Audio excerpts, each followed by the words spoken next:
ஓம் சாந்தி. அவ்யக்த சமிகை 24 ஜூலை 2026. आपदादा ने कहना சொல்றாருன்னா, योग में सदा लाइट हाउस और माइट हाउस की स्थिति का अनुभव करो. யோகத்தில் எப்பொழுதும் லைட் ஹவுஸ் மற்றும் மைட் ஹவுஸ் நிலையை அனுபவம் செய்யுங்கள். லைட் ஹவுஸ்னா என்ன? ஞான ஸ்வரூபமாக இருப்பது. நிறைய ஞானத்தினுடைய பாயிண்ட்டை மனசில் வச்சுக்கிறது அது மட்டுமல்ல, அது நல்ல ஸ்டேஜ் தான். ஆனால் அந்த ஞானத்தினுடைய ஸ்வரூபமாக இருப்பது. மற்றும் மைட்டோஸ், மைட்டோஸ்னா சக்தி நிறைந்த நிலை. மைட்னா சக்திகளினுடைய அப்படியே வந்து ஒரு குடியிருப்பு ஸ்தானம் சொல்லுவாங்க இல்லையா, அந்த மாதிரி சக்தி நிறைந்த நிலையில் இருங்கள்.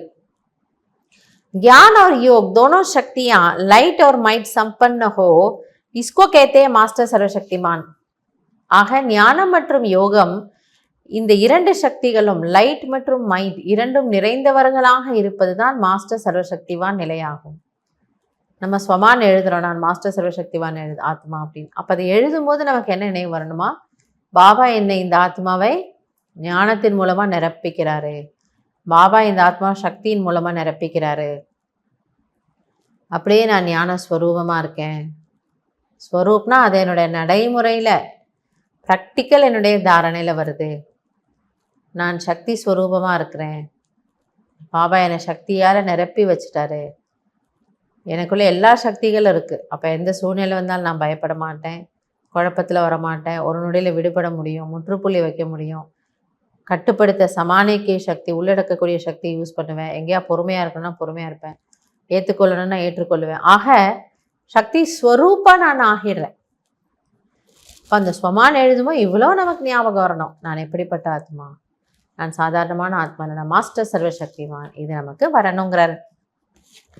ऐसी शक्तिशाली आत्माएं किसी भी परिस्थिति को सेकंड में पार कर लेती है, टाइम नहीं लगता.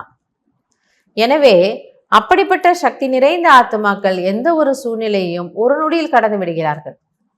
கடந்து போறதுன்னா என்ன? அந்த சிச்சுவேஷன் முடிஞ்சிட்டு தான், அது வேற விஷயம், அதுக்கு கொஞ்சம் டைம் எடுக்கலாம். பட் அதனுடைய தாக்கத்திலிருந்து நான் உடனே வெளியில வந்துடுறேன். அது எந்த விதத்திலையும் என்னை பாதிக்கவில்லை, அதுதான் வெளியில வர்றதுங்கிறார். ஆனா சிச்சுவேஷன் இருக்கு, அது ஒரு நாள்ல சரியாகலாம், ஒரு மணி நேரத்துல சரியாகலாம், whatever it is. But நான் அதுல அதிகமாக இன்வால்வ் ஆகிறது இல்லை, மனதின் மூலமாக நான் பாதிக்கப்படலை. அதுதான் பாபா சொல்றாரு, அப்படிப்பட்ட சக்தி நிறைந்த ஆத்மாக்கள் ஒரு நொடியில் அந்த சூழ்நிலையிலிருந்து வெளியே வருகிறார்கள். அதற்கு அவர்களுக்கு அதிக நேரம் பிடிப்பதில்லை. அதனாலதான் கொஞ்ச நாள் முன்னாடி கேட்டோம்ல, ஒரு நொடியில முற்றுப்புள்ளி வைத்து நான் புள்ளிதான்ற ஸ்திதிக்கு நீங்க போகணும். அதை தான் இங்கேயும் சொல்றாரு, ஒரு நொடியில நீங்க அதுல இருந்து வெளியில வரணும் முடியும். அப்ப அதுக்கு என்ன பண்ணணுமா? லைட் மற்றும் மைட் ஹவுஸ். ஆக நல்ல யோகத்துக்கு மைட் ஹவுஸ் ஆகணும்னா அதுக்கு பேஸ் ஆதாரம் என்ன? லைட் ஹவுஸ் ஆகணும். லைட் ஹவுஸ்னா அதான் ஞான பாயிண்ட்டை நம்ம மைண்ட்ல நிறைய வச்சுக்கிறோம், அது ஓகே.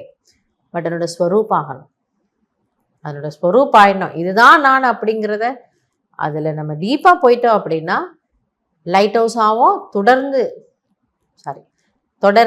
மைட் ஹவுஸ் ஆகலாம். ஸோ இதே இன்றைக்கி நம்ம ட்ரை பண்ணி பார்க்கலாம். ஞான ஸ்வரூபமாக முதல்ல இருக்கிற என்ன நல்லா இன்னைக்கு முரளி கேட்டேன், அது அப்படியே ஸ்வரூபம் ஆகிட்டேன். அதுலேருந்து ஒரு மைட், ஒரு சக்தி வந்தது. அப்போ அன்றைய நாளில் ஏதோ ஒரு சுச்சுவேஷன் வந்தது, ஒரு செகண்டில் நான் அதுலேருந்து வெளில வந்துட்டேன். மறுபடியும் என்னுடைய சாந்த் ஸ்வரூப ஸ்திதியில் ஸ்டேபிளாக ஸ்திரமாக இருக்கிறேன். இது முடியுதான்னு நம்ம இன்னைக்கு செக் பண்ணி பார்க்கலாம். இவ்வளோ அற்புதமான கருத்துக்கள் மட்டும் இல்லை, வழிகளை நமக்கு சொல்லிக் கொடுக்கக்கூடிய பரம ஆசிரியர் சிவபாபாவிற்கு கோடான கோடி நன்றிகள். ஓம் சாந்தி.